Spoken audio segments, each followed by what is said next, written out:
종말의 계시를 믿는 자의 복에 대해서 오늘 말씀을 나눕니다. 하나님께서 요한계시록의 전체 말씀을 통하여, 그리고 또 이제 앞부분의 그런 말씀을 통하여 사람에게는 죽으면 끝이 아니라 영원한 삶이 있고, 창세기에서 감추어졌던 생명나무가 다시 나타나서 그 생명나무에 달마다 열매를 맺는데, 그 열매를 먹는 사람은 생명이 풍성한 것이죠. 그래서 삶의 기쁨이 넘쳐난 것입니다. 인생이 허무하고 어떻게 하면 오래 살까, 더 나아가서 영원히 살 수 없을까, 인간의 개개인의 소망일 뿐 아니라 인류의 소망입니다. 그러나 그 인류의 소망이 성경에서 이루어지는 것을 우리는 확인할 수 있는데, 그 말씀을 믿는 자는 복이 있다는 것입니다. 그리고 그 말씀대로 어떤 유혹과 핍박이 다가온다 할지라도 말씀을 지키며 살아가야 된다는 것입니다. 사람이 그 말을 받아들였다가 상황이 나쁘면 금방 그 말을 뒤집어 버리는 것은, 음식을 입에 물었다가 그것을 삼키고 자기의 피와 살로 만들지 아니하고 그것을 뱉어버리는 것과 마찬가지입니다. 그러므로 우리는 주의 말씀을 받으면 그 말씀이 우리의 삶이 되도록 그것을 삼키고 그것이 지켜 행하는 것입니다. 그래서 이 사도 요한을 안내하는 천사가 이 말은 신실하고 참된지라, 주 곧 선지자들의 영의 하나님이 선지자들에게 영을 부어주시고 깨닫게 해주셔서 하나님의 비밀을 알게 하시고 그 경륜을, 그 계획을 사람들에게 선포하게 하시는 것입니다. 그래서 선지자의 원래는 영들이라고 복수로 되어 있는데, 우리 성경은 그냥 단수로 선지자들의 개개의 그런 심령 속에 하나님께서 계시하시는 것을 말합니다. 계시하시는 하나님이 그의 종들에게, 이 종들은 선지자죠, 선지자들에게 반드시 속히 되어질 일을 보이시려고 그의 천사를 보내셨도다. 우리는 예수님께서 이 땅에서 오시고 다시 부활 승천하신 후에 2000년이 지나서 주님께서 언제 오시려나, 또 주님께서 오시는 것이 수천 년이 지났으니까 그런 일이 정말 이루어질 수 있을 것인가 하는 의심을 할 수도 있는데, 하나님께서는 1000년이 하루 같은지라 그 모든 이 긴 시간이라 할지라도 주님 속히 이 모든 일들이 되어진다는 것입니다. 그래서 그의 천사를 보내서 우리에게 지혜와 계시의 영을 허락하신다는, 사도 요한에게 여러 천사들이 나타나서 이런 종말의 인을 하나씩 떼는 심판과 나팔의 심판과 7 대접의 심판을 천사들을 통하여 보여주시고 가르쳐 주신 것처럼, 하나님께서는 오늘날에도 천사들을 보내셔서 우리를 깨우치고 인도해 주시는 것입니다. 예수님께서도 각 사람에게는 수호천사가 있다고 했어요. 그래서 각 사람에게 우리에게 좋은 생각이 나고 빛의 길로 나아가야지 하는 그런 마음이 든 것은, 그 사람에게 붙어있는 수호천사가 빛과 생명의 길로 나아가라고 이끌어가는 것이고, 그 말을 받아들이면 진리와 생명의 길로 나아가는 것인데, 또 끊임없이 귀신과 흑암의 세력들이 우리를 어두움과 육체의 정욕과 안목의 정욕과 이생의 자랑으로 이끌어가려고 우리를 유혹하는 것입니다. 그래서 우리 마음 가운데는 끊임없이 빛과 어둠의 그런 소리가 우리 마음 가운데 들리는 것입니다. 그래서 그거 가운데 우리는 항상 빛을 선택해야 돼요. 긍정을 선택하고 밝은 곳을 향하여 나아가는 우리 삶이 되어야 됩니다. 그래서 천사들을 보내서 가르치는 것입니다. 오늘 크리스마스 캐롤 찬송을 불렀는데 12월 25일이 이제 예수님의 첫 번째 이 지상에 오신 성탄절을 기념하는 절기입니다. 그리고 예수님이 탄생을 기념하는 4주 전에 주님의 강림을 이제 기다리는 절기를 4주간 지켜요. 그래서 11월 31일 지난 주일이 대강절, 강림이니까 대강절이라고 하기도 하고 강림의 림자를 따서 대림절이라고도 그렇게 합니다. 애드벤트라는 영어 단어를 씁니다. 애드벤트. 그래서 첫 번째 강림이 the first advent입니다. 그 첫 번째 강림을 하셨고 우리는 second advent, 두 번째 강림을 기다린. 첫 번째 예수님께서 강림하신 것을 수많은 사람들이 기다렸어요. 메시아가 이 땅에 오셔서 우리의 죄악과 슬픔과 저주와 죽음을 청산해 주실 것을 기다렸어요. 그런데 어떤 사람은 우리의 내면의 정결함을 기다리는 것이 아니라 로마의 압제와 정치적, 경사적, 경제적인 그 모든 어려움에서 건져주실 메시아를 기다렸어요. 그것이 유대인입니다. 그래서 유대인은 이 첫 번째 오신 예수님께서 죄의 문제를 해결하고 내가 의인을 부르러 온 것이 아니라 죄인을 불러 회개시키러 왔다는 말씀을 이해하지 못했어요. 우리는 로마의 압제에서 벗어나기를 원합니다. 그것만 주장했어요. 외부적이고 표면적인 것. 이 세상이 아무리 좋게 변한다 할지라도 우리의 마음이 어두우면 세상은 갈수록 어둡고 그 안에 사는 사람들은 다툼과 분노와 미움이 가득한 것입니다. 그러므로 하나님께서는 우리의 심령을 깨끗하게 하는 일을 먼저 행하시고 그 일을 위해서 예수님이 첫 번째 강림하신 것이고 두 번째 예수님이 강림하실 때는 이 지상의 모든 악의 세력을 다 제거하고 정말로 평화와 행복, 이리와 염소가 함께 누이고 어린 사자가 어린아이 손에 끌리는 평화의 세계가 이 지상에서 이루어지게 되는 것입니다. 그래서 그 일을 위하여 주님께서 속히 오신다. 그런데 이 속히 오신다는 말씀은 하나님이 하시는 말씀이고 우리는 속히 오시라는 말을 이렇게 우리는 하면 안 됩니다. 주님께서는 우리를 긍휼히 여기셔서 내가 이 모든 우주적인 일을 잘 진행해서 이 괴로움과 죽음과 질병에 시달리는 인생들을 내가 속히 구원하겠다. 그렇게 하나님은 말씀하시고 우리는 아멘 주여 오시옵소서 그렇게 얘기하면 됩니다. 부부 사이에도 성격이 틀려가지고 우리 어디를 다녀오셔야 되나. 어쨌든 단풍절도 끝나고 그래서 어디 같이 가기로 했는데 부부마다 성격이 틀려요. 조윤기 목사님은 11시에 가기로 했으면 10시 반에 이미 옷 입고 그 현관문에서 서성거리는 빨리 나오라. 아니 11시에 출발하는데 왜 10시 반부터 그러느냐고. 이제 사모님은 그때부터 화장하기 시작하는.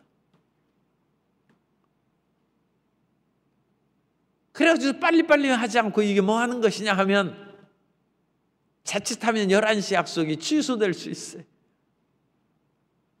부부간에 싸움이 생기고 그러면 우리 가는 거 없던 걸로 하자 이제 그럴 수가 있는.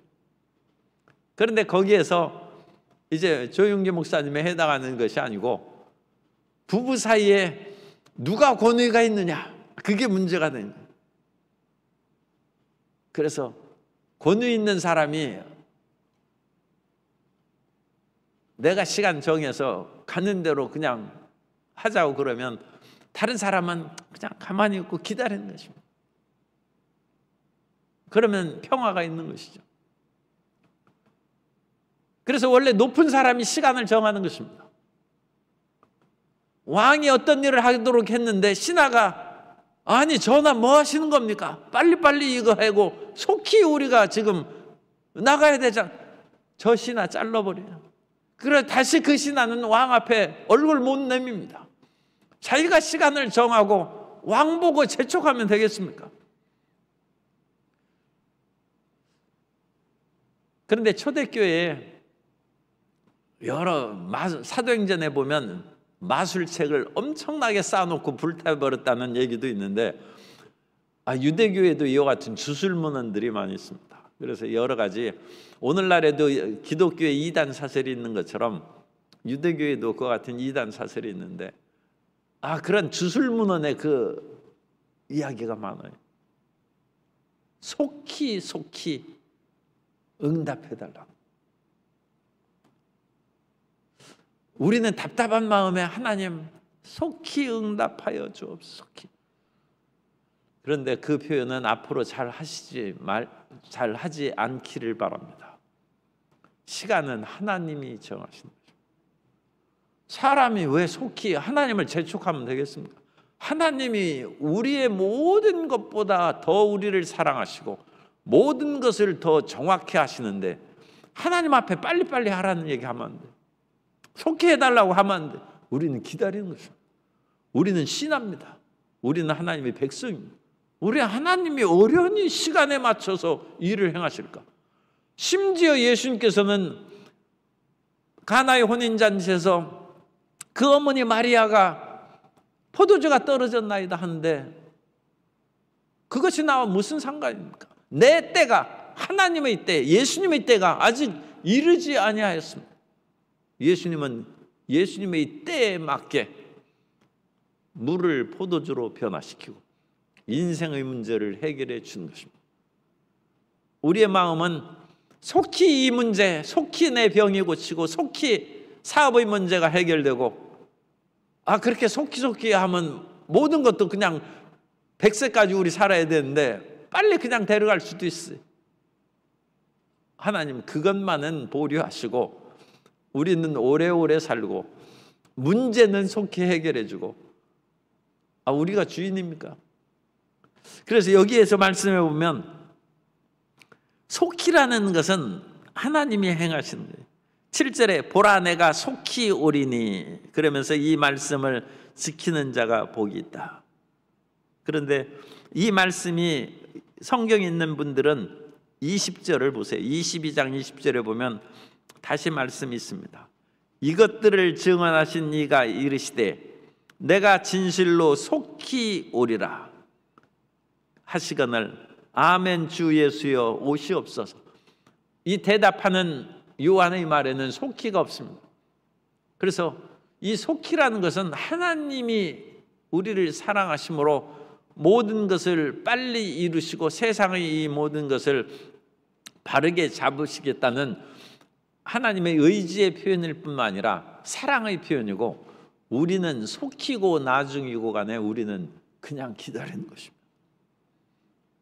성도 여러분, 오늘부터 기도응답은 그냥 기다리시기 바랍니다. 강림절이라는 것은 기다리는 거예요. 속히가 아니라 기다리는 것입니다.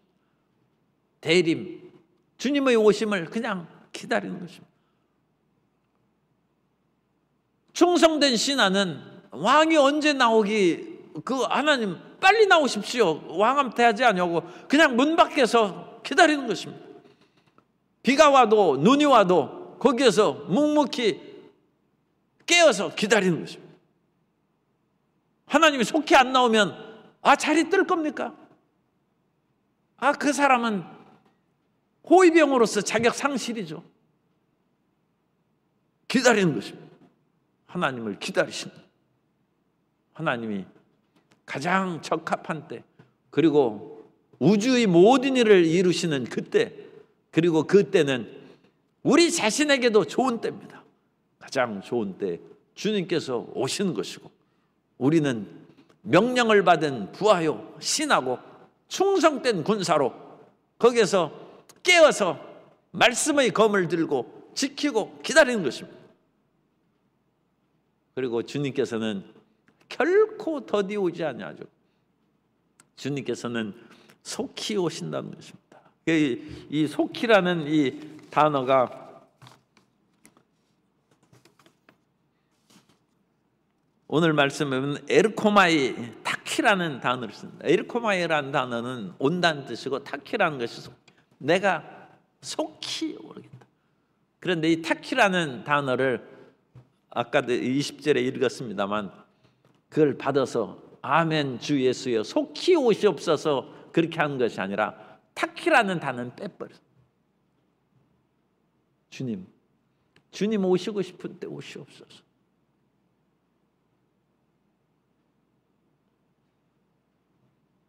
우리의 마음에 하나님에 대한 절대 신앙과 하나님에 대한 절대 순종의 마음을 가져. 속히 안 오면 우리 떠날 겁니까? 그러지도 않을 바에는 우리가 이런 속히라는 부사를 써서 다그치고 우리 마음이 안다라고 초조할 전혀 필요가 없어요. 그냥 기다리다가 끝까지 우리 삶을 마친다 할지라도 끝까지 기다리는.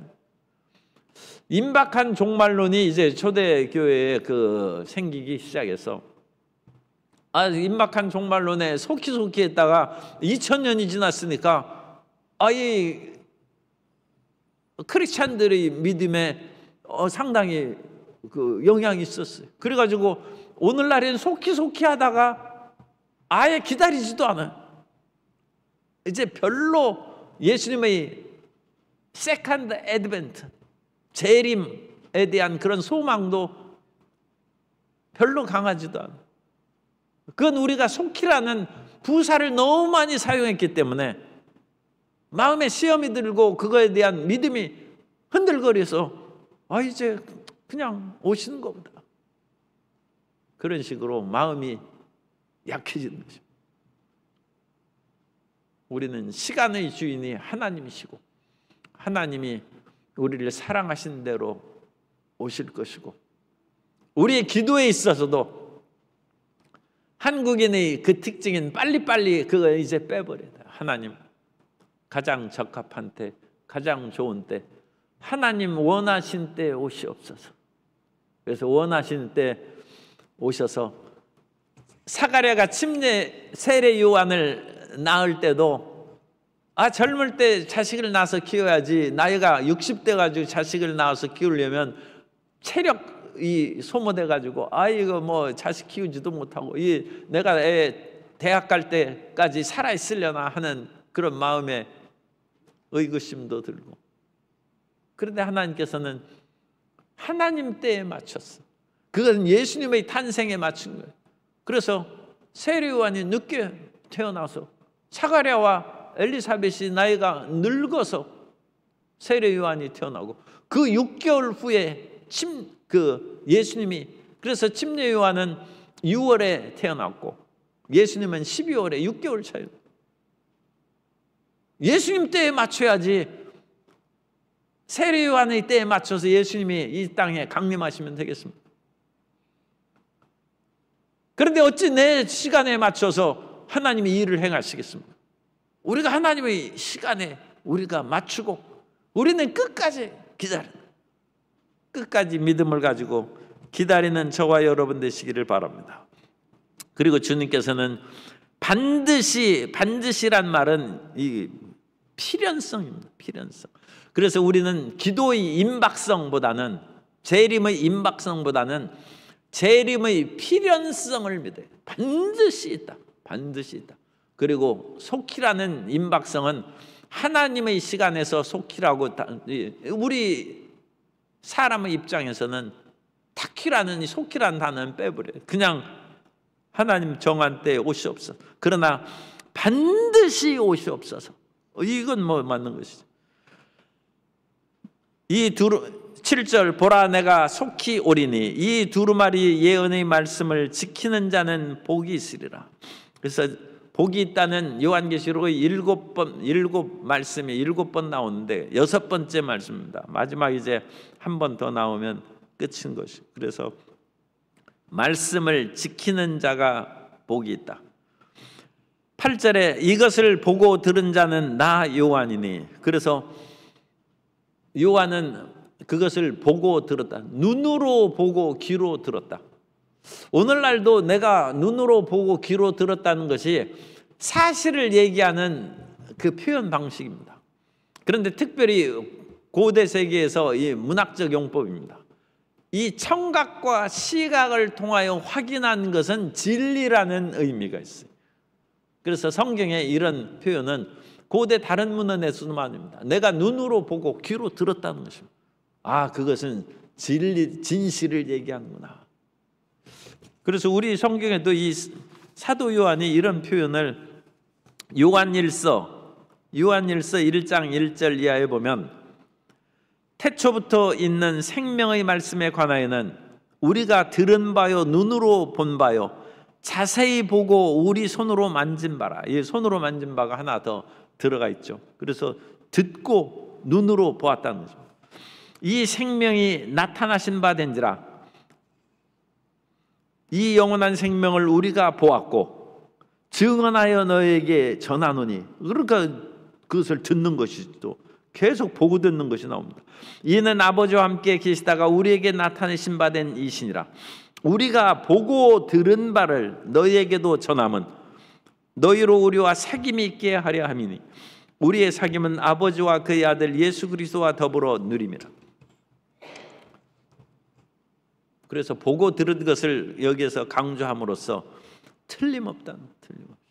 그래서 우리는 요한계시록을 끝맺음하는 이 단계에서 이 주님께서 주신 이 모든 말씀들을 우리가 믿고 흔들리지 말고 세상으로 말미암아 요동하지 아니하고 주님을 바라보고 전진해 나아가야 될 줄로 믿습니다. 그래서 우리가 요한계시록에서 7교회가 나타나고 그 7교회에 예수님께서 약속하신 말씀이 있는데 이 약속이 요한계시록 22장에서 이미 성취된 것을 우리가 확인할 수 있어요. 그래서 생명나무가 나타나서 그 생명나무의 열과로 모든 사람들이 생명을 얻는 그 얘기가 지금 22장 우리가 어제 전반부에 살펴봤는데 에베소 교회에 약속하신 것을 보면 에베소 교회에 대한 약속입니다. 요한계시록 2장 7절에 보면 귀 있는 자는 성령이 교회들에게 하시는 말씀을 들을지어다. 이기는 그에게는 내가 하나님의 낙원에 있는 생명나무의 열매를 주어 먹게 하리라.